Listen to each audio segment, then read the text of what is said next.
learn on Thursday night. A little bit behind. Do by the Kaila, by the Chalmut. Okay, we'll see. I don't know. Okay.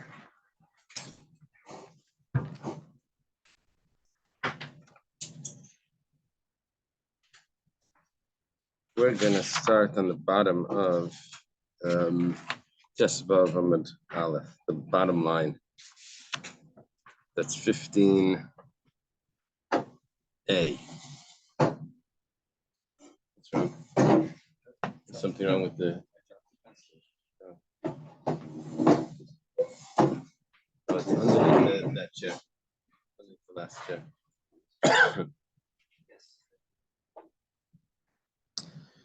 Okay, so we're discussing the different types of evidivries, how they're acquired. We said that they're acquired with money. We said, how do you know an evidivry is acquired with money? And we started to learn from, well, we know by an evidivry that's sold to a non-Jew.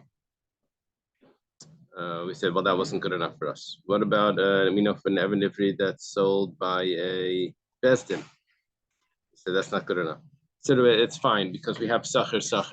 We have a verbal analogy that compares an evidivri that sells himself to one that's sold by the Bezdin that would teach us that he's acquired with money. So we said that only works according to the opinion that says sacher, that has that verbal analogy. Now, this was a tradition. But what about the opinion that doesn't have it? So we try to give different opinions. And each one we claimed, oh, it must be that. Why do they hold that? It's because they don't have the verbal analogy. So far we weren't able to catch that opinion yet. So we said now, Elaman Tanad Layalef Sacher. Rather, who is the opinion that doesn't have the verbal analogy of Sacher? That means he's a worker. And in each one of these types of Jewish slaves, one that's sold by the court, one that sells himself to pay back his debts. They're sold by the court because he stole.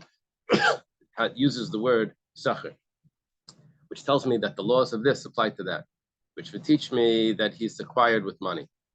How do you acquire a slave? What do you do to make him a slave? It's the transfer of money.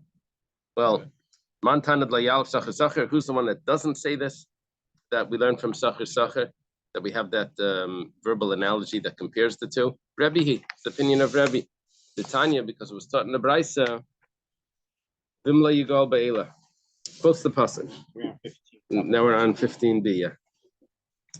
If he's not redeemed, I'm sorry. Does the worker live at the residence? Yeah. He lives well. Mm-hmm. The Jewish slave is supposed to be treated well.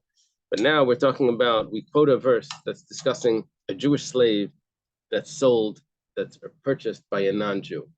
Now, how do we have a Jewish slave that's purchased by a non-Jew, and how does the Torah discuss the laws that should apply to the Jewish slave by the non-Jew?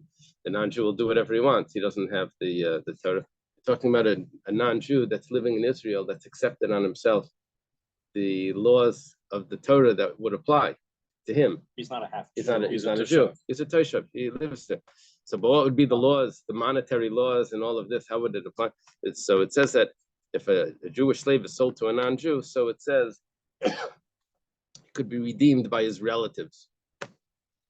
And if he's not redeemed by his relatives, the pasuk says that he goes free b'shnas hayovel at the 50th year, at the Jubilee year. So that's going to be a rule for a Jewish slave that's sold to a non-Jew. He goes free at the Jubilee year. Rabbi Omer be'elahu nigal ve'nigal b'sheish. He's only redeemed by his relatives, but he's not redeemed with the 6 years that a normal case of an evidivri would have.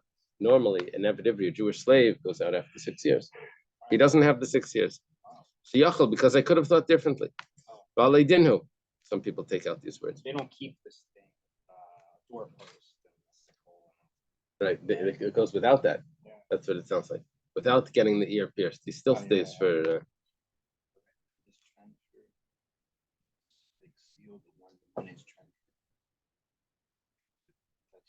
Yeah, just like when you purchase something, or just like when you marry someone, you hand over money, and she's now married. So too with the Eved Ivri, you hand over the money, and now this person is now transferred into a slave.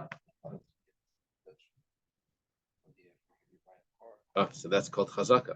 That's another type of each of these is called a kinyan, a way of acquisition. On the computer, you click submit or accept, right, and do not click twice. But so how did it work in the olden days? There was a whole bunch of different ways, but one of them was money. So okay, now The slave markets, you buy apples, you buy slaves, or an auction. In the there English probably state. were markets, but I don't think the Eved Ivri was allowed to be sold by on a market like that. I don't think. That's what when they were sold as slaves, but not by us.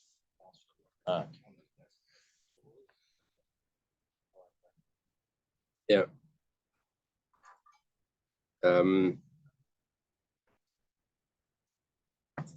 It's interesting that the Torah tells us how to deal with slaves. The Torah could have said, don't have slaves, but it has all these laws of protecting. When there's slavery, you have, it's not telling you not to have slaves, but slavery goes in and out of fashion. Right, but it tells you when they're slaves, this is how they have to be treated like this, treated like that. I thought contracting slaves. Oh, they still have it, right? Remember the 7-day thing, like when we came to America, a lot of people came to America, they sell themselves on a contract for 7 days. Is that where it came from? Oh, is that what happened? For 7 years? 7 years could be, yeah. They paid for their passage. Right. Needed. Okay, we have a kal v'chomer that we could have thought that it should go out with 6 years. Someone that is not redeemed. Now, this is an interesting expression. A regular Jewish slave that's sold to a Jew is able to redeem himself, but it doesn't say that he's able to redeem himself with money. But it doesn't say that in the verse. Only thing in the verse that it says is that an Amma Hevriya could redeem herself. The Jewish maidservant could redeem herself with money. Vehefta, she could be redeemed with money. But the concept of relatives stepping in and redeeming, that it doesn't mention by the Jewish slave. So it says, Mami Shene Nigel Be'ela, someone that's not redeemed by the relatives, that the relatives step, which means it's not mentioned that the relatives could step in and redeem. Nigel B'Sheish, but nevertheless goes free after 6 years. Session Nigel Be'ela. So someone that is redeemed by the relatives, for sure should go out after 6 years. If it's so lenient, the redemption, that even relatives can do it. So 6 years should also. I hear you. We've had a lot of kal v'chomers here that are what we call like the ganav's kal v'chomer. If what's in my pocket you're not allowed to take, but I am, so what's in your pocket that you're allowed to take, for sure I'm allowed to take. That's anyway. We've had a bunch of those because. Okay. Anyway, Talmud Laimar. So the pasuk therefore says be'ela that it doesn't go redeem that the Jewish slave that's sold to the non-Jew is not redeemed after 6 years automatically. It's only with the money, only with these. Be'ela hu nigel vein nigel b'sheish is redeemed with these by the redemption money by the relatives, but not with 6 years. Okay, so what's our point? We're trying to work out who doesn't hold of the limit of sacher, of the verbal analogy. So the Gemara introduces that the word sacher, not the whole time in the Gemara we were thinking that it says sacher twice. It says sacher by a Jewish slave that was sold by the court. It says sacher by a Jewish slave that sells himself.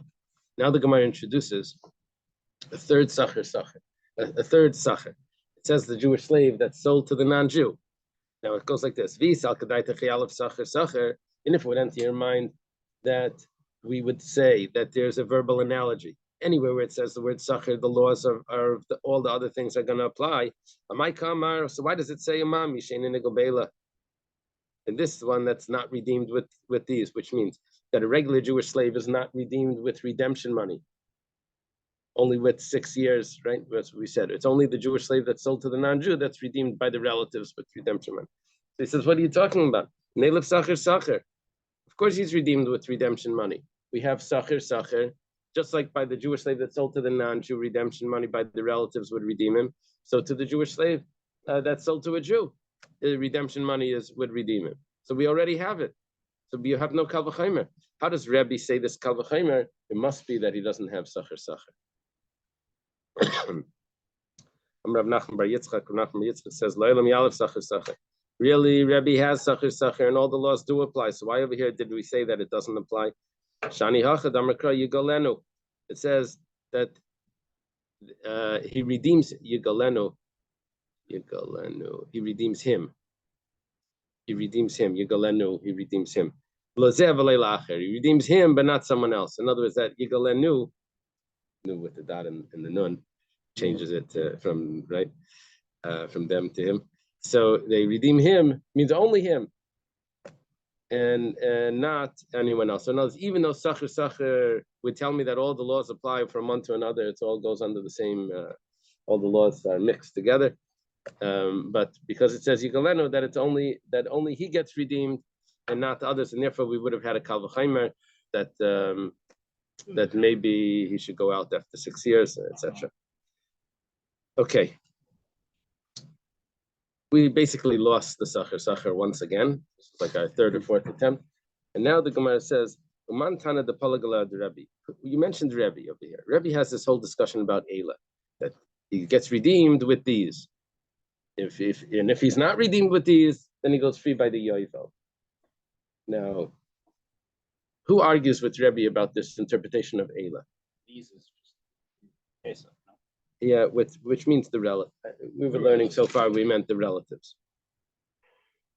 If the relatives don't step in to redeem with the money, okay. Who argues with Rebbe Pshat in this? Now, Rashi says that who argues with Rebbe that a slave that's sold to a non-Jew goes free after 6 years?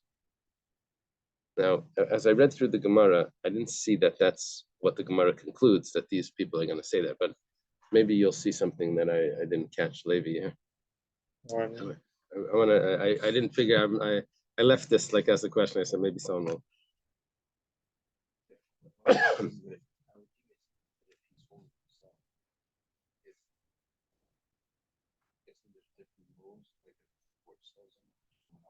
Yeah, that's a big discussion here. That is, each one of these has like unique rules. If you sold by the court, we know someone that's sold by the court is acquired with money. We know someone that sold to a non-Jew is acquired with money. Now, what we've been looking for is someone that sells himself to a Jew. Is he acquired with money? And we have a source for it, but we were just looking in that discussion. We had a verbal analogy that some people hold of, some people don't.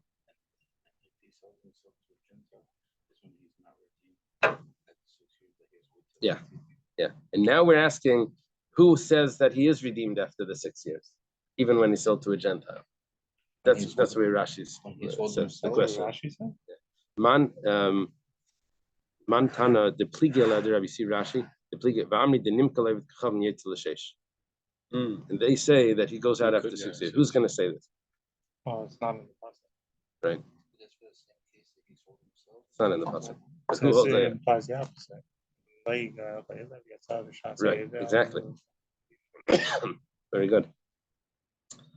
Very good. Let me guess you. Not everyone that blames can quote you the psukim in the context. They know the song. Okay.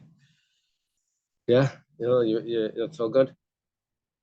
You see what we're looking for? We're looking for now how to interpret that verse. Who's going to interpret the verse differently? Someone that's sold to a non-Jew goes free by the relatives stepping in to redeem him. That's the only way. Now we're adding in that who says that maybe he goes free also with 6 years, after 6 years. Okay, so we say the Rabbi Yossi Aglili, Rabbi Akiva. Rabbi Yossi Aglili and Rabbi Akiva. These are the ones that say that they definitely say they're definitely going to learn the word be'ela differently than the way Rabbi learned it. Okay, they're earlier than Rabbi, by the way. The Tanya was their contemporaries. Rabbi Seglili may be a student of Rabbi Akiva also. It's like a Talmud Chaver, I think. The Tanya was taught in a brisa, Yigo Be'ela, if he's not redeemed, misses the word him. If he's not redeemed with these, with the relatives, Rabbi Seglili Aimer, Be'ela l'shichrer. Look at this. Relatives step in to redeem, to give the master money. As a non-Jewish master, relatives of the slave step in and say, I want to redeem my relative, and they give the master money, the slave goes free. That's makes sense, right? But if it's not a relative that steps in to do that redemption, l'shibud, they don't end up redeeming the slave, they end up purchasing the slave, and he ends up in servitude once again by the people that he thought was helping him. Right? They came in to redeem him, but it turns out that they own him. But if they wanted to release them, then they could release him, but you need that next step. However, you release the slave from the shichur or whatever. But the money, rather than saving him, is fine. You're right. That's the opinion of Rabbi Yossi Aglili. When strangers step in to do this, they end up purchasing him. Rabbi Kiva says, Be'ela l'shibud. When the relatives step in, they have him as a slave. He's now a slave to his own relatives. He can be a slave to his relatives. Yeah. Oh yeah. That's the worst.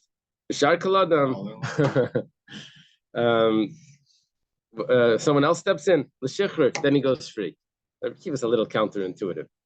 The relatives have him in servitude, and the other people set him free. Anyway, we're going to see. I hear you.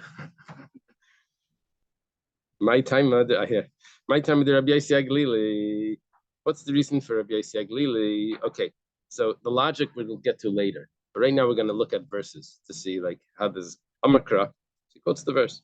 Imla Yigal Be'ela, if he's not redeemed by the relatives, Elabacher only by someone else.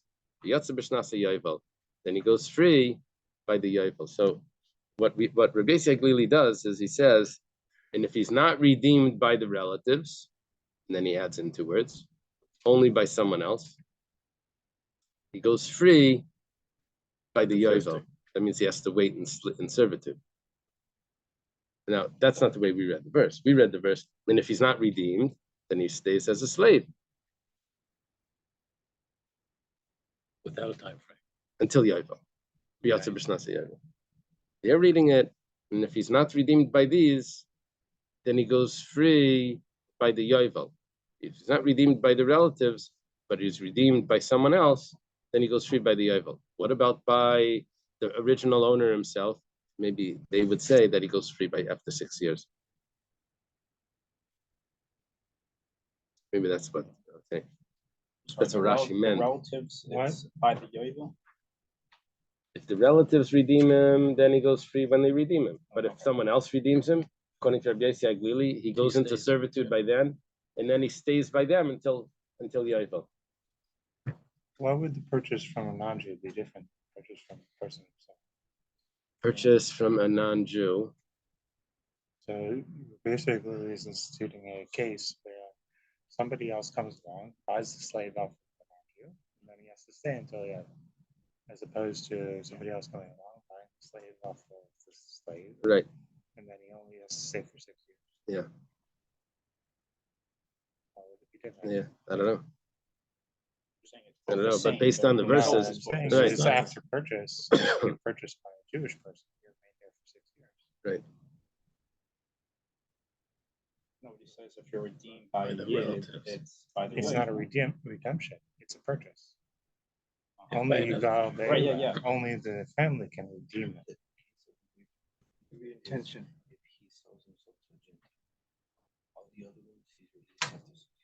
No, the Jubilee year stepped in to help us with the one that his ear was pierced. He goes free by the Jubilee. A What was the regular. question, please? When does the Jubilee year set the slave free?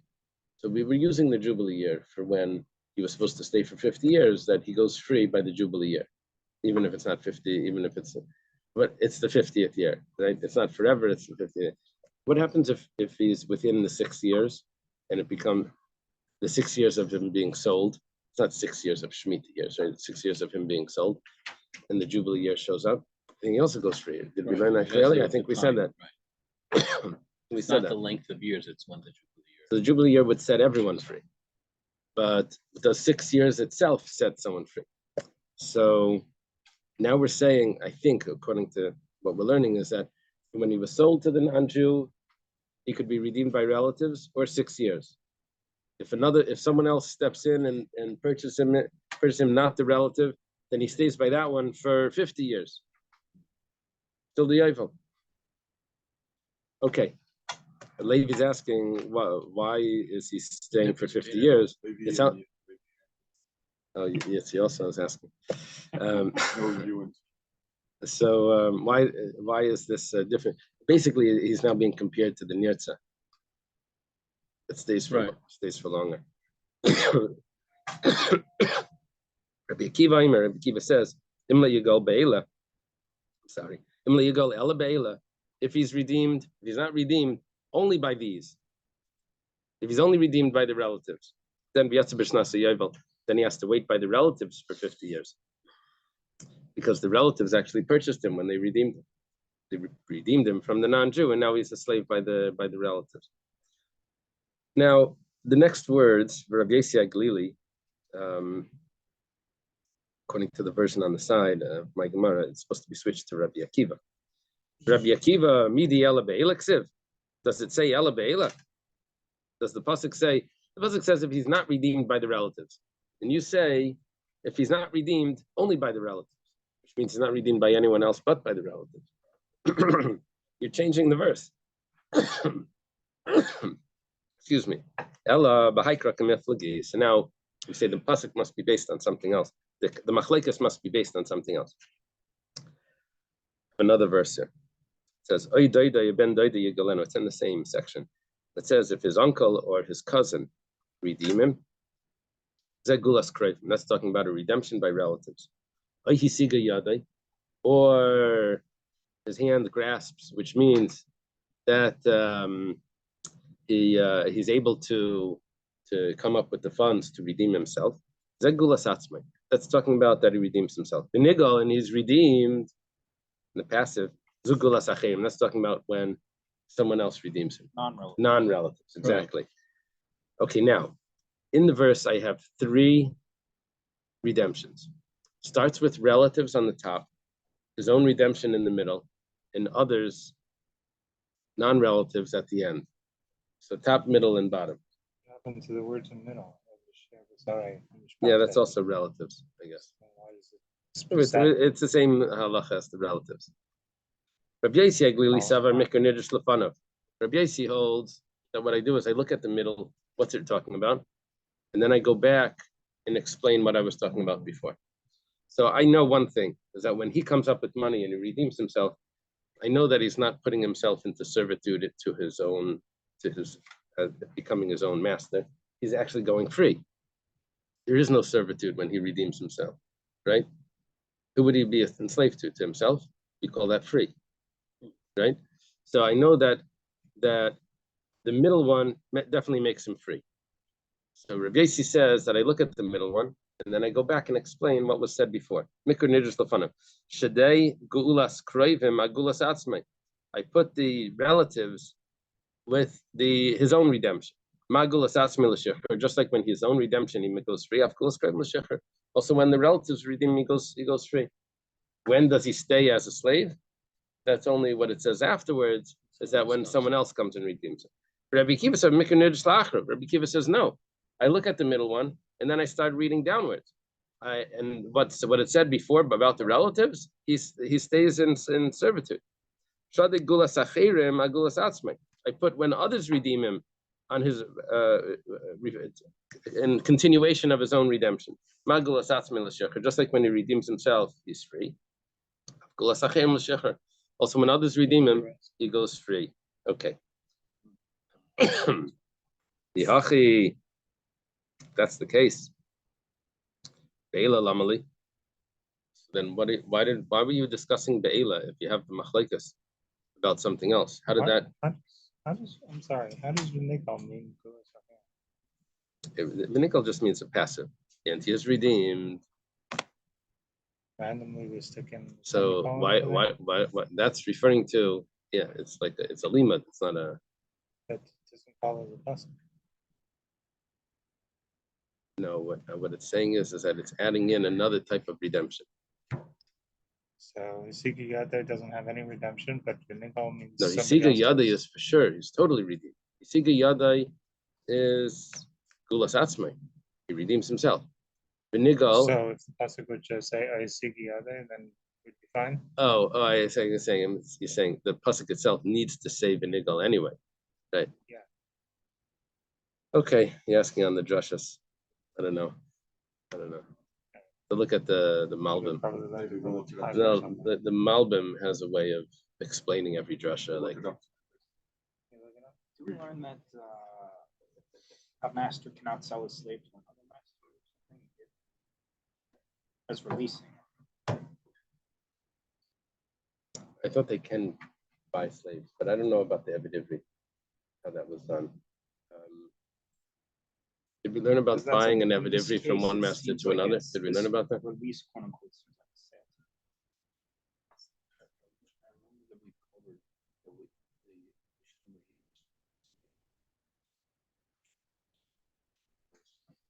We learned that if he dies, he doesn't continue on to, if it's a nirtza, if he dies, he doesn't Can't keep continue on on. working if he dies. Not if he dies.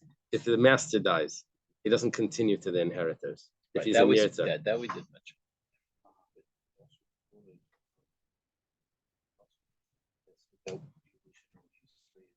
Oh yeah, that's true. Non-Jewish slaves are not supposed to be redeemed unless for a mitzvah, unless he needed a minion. Okay.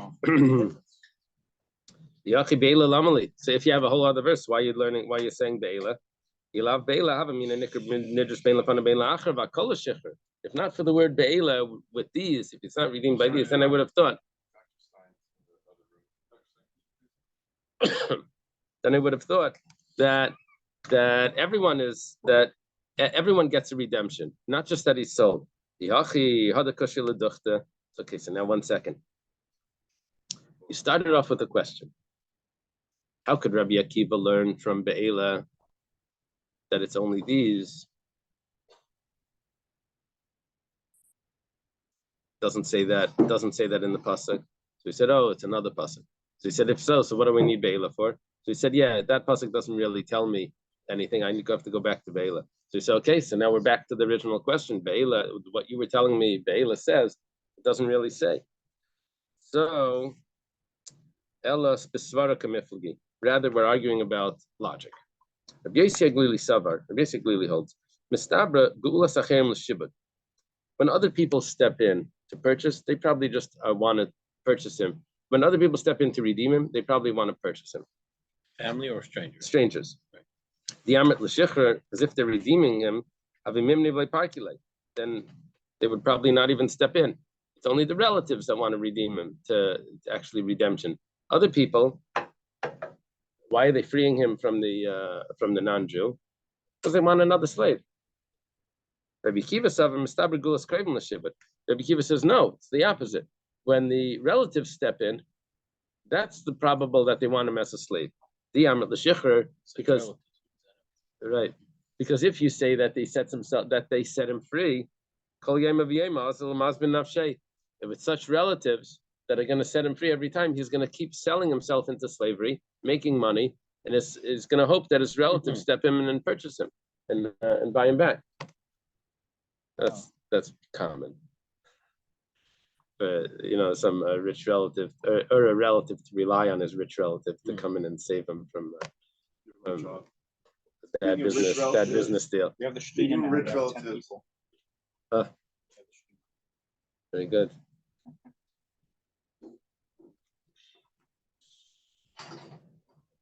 We forgive you. By the way, we forgive you. Don't worry. It's all forgiven.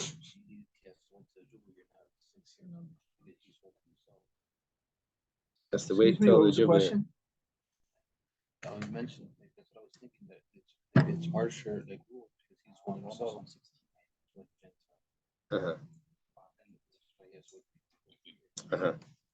That's literally what the pasuk means. But according to Rabbi Yossi and according to Rebbe, that's what it means. So according to Rabbi Yossi Aglili, it's only when he's redeemed by others. And according to Rabbi Akiva, it's only when he's redeemed by his relatives. Otherwise, he goes free after 6 years. Okay. I'm Rabbi Chia Barabba, I'm Rabbi Yechanan. Chia Barabba is a great student of Rabbi Yechanan. He says in the name of his teacher, Rabbi Yechanan, Zudiv Rabbi Yossi Aglili, Rabbi Akiva. This is how Rabbi Yossi Aglili and Rabbi Akiva explain this. Chachamim say everyone goes free automatically once they're when they're with redemption money. The relatives and others. Man Chachamim, who is that? That's Rebbe. The Mapik Leila Hai Be'ela Josh Shachini. He says Eila is coming to teach me that he doesn't get redeemed after 6. How does he get redeemed? By the relatives or by others that come in to redeem him. And we're going to learn the pasuk that when it says that all is telling me that he becomes free 100%, whether relatives or other people. When they're redeeming him, it's like a prorate, like if it's worth for you. Yeah. Rabbi Akiva, when he says Nidra Shach, is that consistent for us? Oh, I don't know. It's that's an interesting point. I know when it comes to if you darshan Yeshem Lamikra, Yeshem Lamasairis, do you look at the Kriya, that Ksiv when it comes to the drushes? So there's inconsistencies in there. And Tosfos mentioned, how could you say that Reb Shimon holds Yeshem Lamikra over there in Chulin he holds Yeshem Lamasairis or whatever, and it's not consistent. Rabbi Akiva would be consistent. Yeah, I don't know. They'd have to. You want to follow that through Shas? What we're looking for the next 7 years is if Rabbi Akiva holds Mikra Nidus Lachra. You don't want to hold that in the notebook. Look for. We could try that. Yeah, we could do a search also. So, the Rebbe, what does Rebbe do with the Yotze B'Shnasa Yovel that he goes free after the Jubilee year? Use it for the following brisa. It says Yotze B'Shnasa Yovel, he goes free after the Jubilee year. We're talking about because he was sold to a non-Jew that is under your jurisdiction. It means he's living in Israel. He accepted the laws of the Israeli Jewish court, and he's going to follow the laws. Maybe it's talking about that he was sold to a non-Jew that's not under your jurisdiction. It says, so how do we telling him he goes free by the Jubilee? He does his own thing. He doesn't care, that's you tell him your rules. That's not how it works. It's talking about that it's a non-Jew that's living in Israel, that he accepted the rules, and that's why he's going to go free by the Yovel. It's a Ger Tosha. Yeah, Ger Tosha. Okay, new Gemara, Bishtar. We're saying now that a Jewish slave could be purchased with a document. Minolan, how do we know that a document is going to do the transfer of a free person becoming a slave? Minolan, where do we know this from? Ula says, Amakra, we have it in the pasuk. Okay, this is talking about the Amma Evriya, the Jewish maidservant that is acquired by the master. She's a young girl, and she was sold by her father as a slave.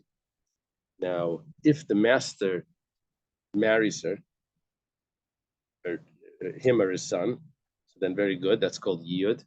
And the money of the purchase was considered, whatever's left of that purchase money is considered for the Kiddushin. And then if the master then takes another wife, he has to still treat his first wife, which is the Amma Evriya, with everything that a wife is deserving. Right? You can't just say, okay, I have a new wife and just neglect her. Isn't that like getting around the marriage?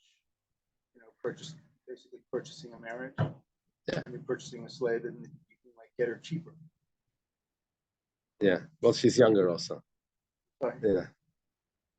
Yeah, it is cheaper. But I don't know if it's cheap. I mean, it could be cheaper. When he's married, it's The credit cards, yeah.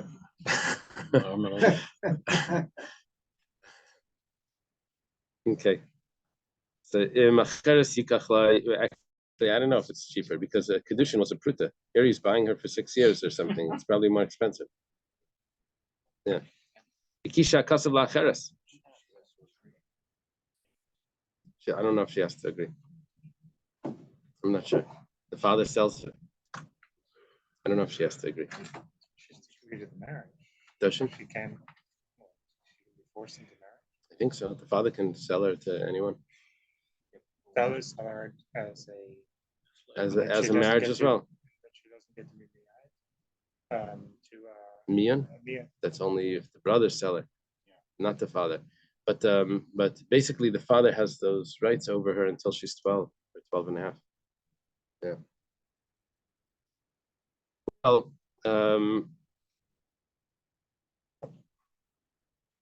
very arranged marriages. Yeah. If he takes another wife, we're comparing the Jewish maidservant girl to another wife. Just like a way you can marry a wife with a document, right? You would write in the document, the husband writes in the document, right? So to Amavriya, Makani Bishtar, also the Amavriya, because we have a comparison here between the Amavriya and the other wife. Umar says, now, if the husband, we know when it comes to marriage, the husband writes a document. Who is the husband in a marriage? The husband is the purchaser, not the seller. The father would be the seller. Right. The husband is the purchaser. When you have a sale, when you sell a property, and you use a document, the seller writes the document, not the purchaser. He doesn't say that this property is now owned by me. The seller says this property is being sold to you, and he gives him the document. So it's the seller that writes the document. So how does it work by the way it works by a marriage is exactly the opposite of the way it works by a sale. How does it work by a slave? By Amavriya. So it says if we say that the master writes the document, then it's compared to a marriage. Well, good. You had a document by marriage, you have a document by the Jewish slave girl, and we compare them, and it's perfect. But if you say when it comes to the slave girl, who writes the document? The father. The father is the seller. That's more like selling a property. That's not like a marriage. So how can you say that just like there's a document by the marriage, so too there's a document by the Jewish slave girl? It's a totally different document. Because we have a statement of Amiraim, of Machlekas. Who writes the document? Rav Huna Amar Adan Kaisvei. Rav Huna says the master writes it. Rav Chisda Amar Av Kaisvei. Rav Huna and Rav Chisda, students of Rav. They say there is Machlekes. Rav Huna says the master writes it, which would be comparable to a marriage. And Rav Chisda says that the father writes it. So if the father writes it, then it's not comparable. So according to Rav Chisda, Hanichal Rav Huna, we have a source for purchasing a slave with a document. According to Rav Chisda, you have no source. It says that the Jewish slave girl does not go out like regular non-Jewish slaves go out, which is if the master knocks out their tooth or pokes out their eye, that they automatically go free. The Jewish slave girl does not go free like that. It would be like a regular other civilian that if something like that happens, they have to pay whatever the damages are, like a regular civilian. Like she does not go free like slaves go free with the damage like that. Yeah, maidservant. So it says she doesn't go free like the slaves, but she's acquired like the slaves. Just like slaves are acquired with the document, my niyushtar, and that tells me the document. How do you know that means the document? Maybe it means like the chazaka, like you were mentioning before. What is chazaka by a slave? Chazaka would mean that you force the slave to do work. That's chazaka. Chazaka by a property, yeah. Chazaka by a property is you show ownership, you set up a fence, you lock the door, you put up a new padlock, you dig a hole. Something that would show that you're the owner. It's not making you can do it with money also. But how would be the kinyan of chazaka? Is you go to the property and you put up a fence. What would be the kinyan of chazaka by a slave is when you force him to do work for you. Okay, Yeah, tie my shoes. The types of kinyan want to work, putting a fence around the person's arm. I don't know. It's Could be. just like putting a yoke on an animal. The property. I don't know. With force. If he can say If no, if the owner says, well, it would mean just do when he tells him to do work and the work is done. I would assume that would be good. but if the owner asks the slave, the future slave, Right. the slave is going to be, say, wow, if I don't do this, this guy's not going to be happy. Right. It would have to have the statement of "You are now my slave. Get me a cup of water." Otherwise he's just a regular guy in the shul getting a cup of water. He's talking about a Jewish slave.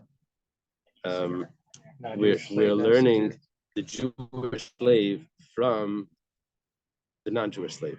Non-Jewish slave has to live through parents. Non-Jewish slave, yeah, that's a ritual law.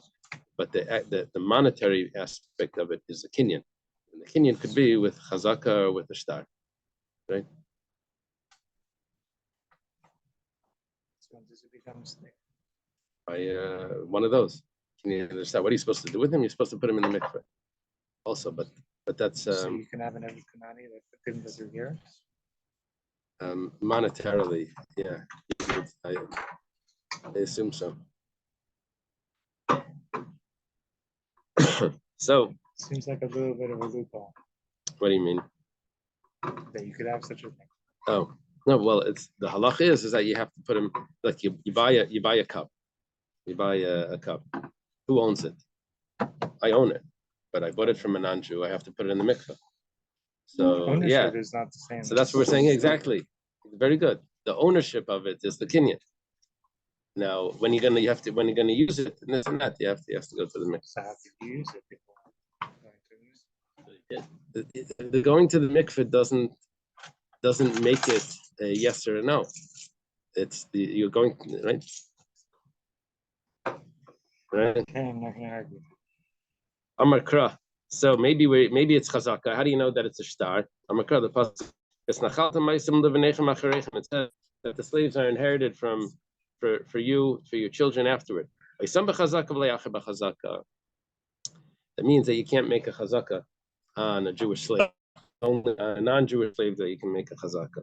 Kumar says, where did you get chazaka from? Did you just that something's unique about them, about a non-Jewish slave, that there's an inheritance? Maybe only non-Jewish slaves you can use a document, but Jewish slaves you can't use a document. Well, it's basically we had an inclusion and an exclusion. The inclusion we said was a document. The exclusion we said was the chazaka. Maybe it's exactly the opposite. Maybe the inclusion is the chazaka and the exclusion is the shtar. It says no, you can't say that. It says that she shouldn't go out like other slaves, which means she comes in like other slaves, which means that's an inclusion. So Mari Isa, but how do you know which one is the inclusion, which one is the exclusion?